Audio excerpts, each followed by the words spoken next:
Welcome to the Sunday Update. I'm Nicole Gunn.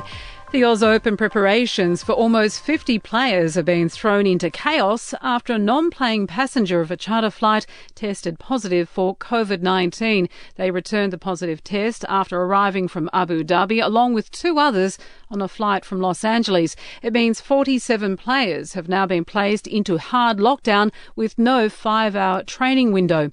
Victoria has eased some of the travel restrictions for Queensland. Greater Brisbane has now moved to an orange permit zone, allowing travel to Victoria as long as people get tested for COVID. A similar decision on Sydney could be made in the coming days. A coronavirus alert has been issued for a Centrelink office in Sydney's west. A confirmed case of COVID-19 visited the government building at Auburn last Thursday afternoon. They were potentially infectious. New research has found there's been a big jump in children suffering short-sightedness during the pandemic. The prevalence of myopia in 6-year-olds was about 3 times higher in 2020.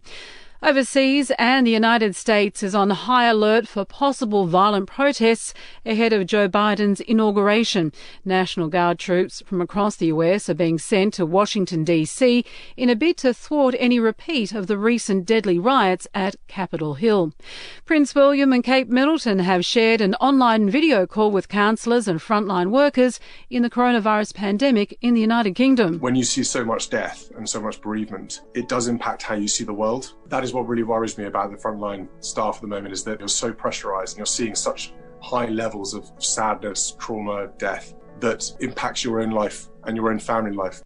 The video call marked Kate's return to work after an extended Christmas holiday and her own birthday celebrations.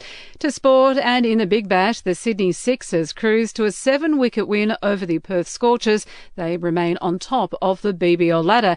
And in the A-League, Sydney FC and the Wanderers played out a 1-1 draw in the derby, while Melbourne City scored a 2-1 win over Western United. In entertainment news, Betty White is celebrating her 99th birthday today. No big celebrations though. She's planning to mark the day by feeding 2 ducks who visit her every day. And we'll see you tomorrow morning for another episode of The Update.